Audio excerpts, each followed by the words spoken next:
రేపు గురువారం సంకష్టహర చతుర్థి. ఆషాఢ మాసంలో గురువారంలో సంకష్టహర చతుర్థి వచ్చింది. మరి ఈ సంకష్టహర చతుర్థి రోజున ఏ ఒక్క చిన్న పరిహారం చేస్తే మన ఇల్లు మొత్తం డబ్బుతో నిండిపోతుందో ఈ వీడియోలో చాలా స్పష్టంగా తెలుసుకుందాం. సంకష్టహర చతుర్థి అంటే గణనాథునికి చాలా ఇష్టమైనటువంటి రోజు. సహజంగా సంకష్టహర చతుర్థి రోజున గణపతిని మన భక్తి శ్రద్ధలతో పూజిస్తే గనక మన ఇంట్లో అష్టైశ్వర్యాలు కలుగుతాయి అని శాస్త్రం చెబుతుంది. అంతేకాకుండా గణపతి యొక్క అనుగ్రహం ఉంటే చాలు, మనం ఏ పని మొదలుపెట్టినా అందులో విజయం కలుగుతుంది. పనుల్లో ఆటంకాలు ఎన్ని ఉన్నా అన్నీ తొలగిపోతాయి. అందుకే మనం ఏ శుభకార్యం మొదలుపెట్టినా, ఏ పూజ వ్రతం మొదలుపెట్టినా ముందుగా మనం గణపతిని పూజించిన తర్వాతే మనం తర్వాత కార్యక్రమాలను చేసుకుంటూ ఉంటాము. గణపతిని ముందుగా పూజించడం వల్ల మన పనుల్లో ఆటంకాలు తొలగిపోతాయి అని శాస్త్రం చెబుతుంది. పూర్వకాలం నుండి కూడా ముందుగా గణపతిని పూజించి తర్వాత మిగతా కార్యక్రమాలను చేయటం ఆనవాయితీగా వస్తున్నటువంటిది. మన భారతీయ సంస్కృతిలో మనం గణపతిని ప్రత్యేకంగా పూజిస్తూ ఉంటాము. గణపతి పిల్లలకు బుద్ధి బలాన్ని ప్రసాదిస్తాడు అని నమ్ముతూ ఉంటాము. గణపతి మన జీవితంలో అనేక సమస్యలను తొలగించి, పనుల్లో ఆటంకాలు, చికాకులు, గొడవలు, సమస్యలను తొలగించి మంచి బుద్ధి, బలం, ఐశ్వర్యం, ఆనందాన్ని ఇస్తాడు అని నమ్ముతూ ఉంటాము. అలాంటి గణపతిని సంకష్టహర చతుర్థి రోజున ప్రత్యేకంగా పూజించడం వల్ల సకల సమస్యలు తొలగిపోతాయి, అష్టైశ్వర్యాలు, ఆయురారోగ్యాలు కలుగుతాయి. మన జీవితంలో ఆర్థిక సమస్యలు అనే మాటే ఉండదు అని శాస్త్రం చెబుతుంది. మరి రేపు సంకష్టహర చతుర్థి సందర్భంగా ఈ గణపతిని ఏ విధంగా పూజించాలి, పచ్చకర్పూరాన్ని ఏ ప్లేసుల్లో పెడితే ధనం అనేది దూసుకు వస్తుందో చాలా స్పష్టంగా తెలుసుకుందాం. పచ్చకర్పూరం అనేది లక్ష్మీదేవికి, విష్ణుమూర్తికి చాలా ఇష్టమైనటువంటిది. పచ్చకర్పూరం యొక్క సువాసన ఎక్కడ ఉంటుందో దేవతలు అక్కడ తిరుగుతారు అని శాస్త్రం చెబుతుంది. పచ్చకర్పూరం లక్ష్మీదేవికి ఇష్టం. గణపతి, లక్ష్మీదేవి ఎక్కడ ఉంటే అక్కడ గణపతి కొలువై ఉంటాడు అని శాస్త్రం చెబుతుంది. ఇక గణపతి, లక్ష్మీదేవి ఇద్దరు ఒకే చోటు ఉంటే కుబేరస్వామి రమ్మనకపోయినా వచ్చి ఇంట్లో తిష్ట వేసుకొని కూర్చుంటాడు. అంటే ధనానికి అధిపతి అయినటువంటి లక్ష్మీదేవి ఎక్కడ ఉంటే కుబేరస్వామి, గణపతి కూడా అక్కడ కొలువై ఉంటారు అని శాస్త్రం చెబుతుంది. పచ్చకర్పూరం అనేది చాలా విశేషమైనటువంటిది. పచ్చకర్పూరం లక్ష్మీదేవి పూజలో ఎక్కువగా ఉపయోగిస్తే మన జీవితంలో ఆర్థిక సమస్యలు అనేవి ఉండవు. పచ్చకర్పూరాన్ని కొంచెం పసుపులో కలిపి ఆ పసుపుని మన ఇంటి సింహద్వారానికి ఉన్నటువంటి గడపకి రాసి అక్కడ ముగ్గులు పెడితే గనక లక్ష్మీదేవి ఆనంద తాండవం చేస్తూ మరి ఇంట్లోకి వస్తుంది అని శాస్త్రం చెబుతుంది. కాబట్టి పచ్చకర్పూరాన్ని రేపు గురువారం పసుపులో కలిపి ఇంటి సింహద్వారానికి ఉన్నటువంటి గడపకి పచ్చకర్పూరం, పసుపు కలిపి ఆ గడపకి రాయాలి. తర్వాత బియ్యం పిండి మరియు పసుపు, కుంకుమ కలిపి ముగ్గులు వేయాలి.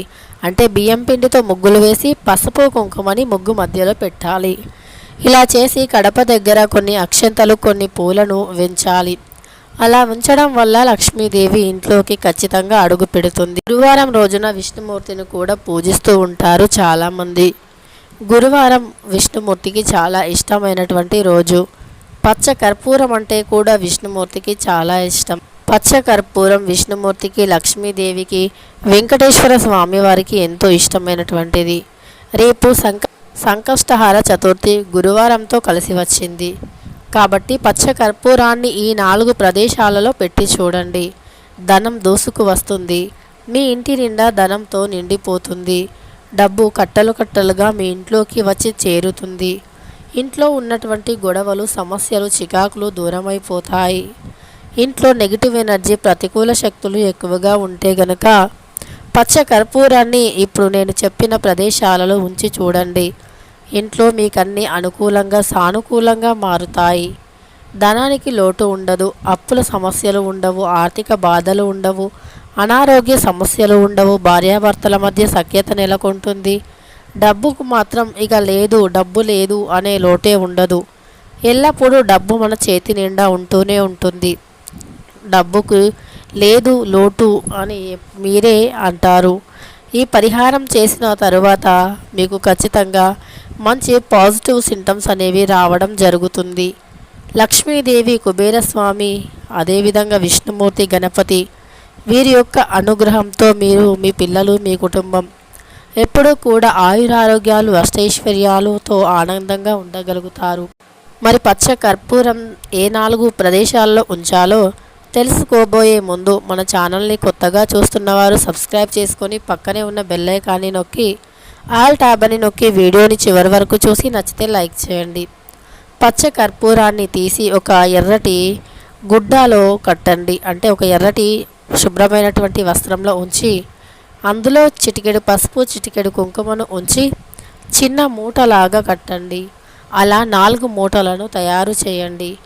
తర్వాత ఒక మూటను తీసుకొని వెళ్ళి మీ యొక్క పూజ గదిలో, మీరు పూజలు ఎక్కడైతే చేస్తూ ఉంటారో ఆ ప్రదేశంలో దేవుళ్ళ ఫోటో ముందు ఒక చిన్న రాగి లేదా ఇత్తడి ప్లేట్లో ఉంచండి.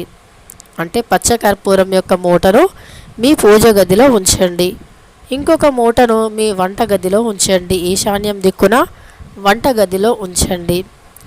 తర్వాత ఇంకొక మూటను తీసి మీరు ధనాన్ని ఎక్కడైతే దాస్తారో, అంటే బంగారం లేదా డబ్బు ఇలా ఎక్కడైతే దాస్తారో అక్కడ ఇంకొక మూటను ఉంచండి.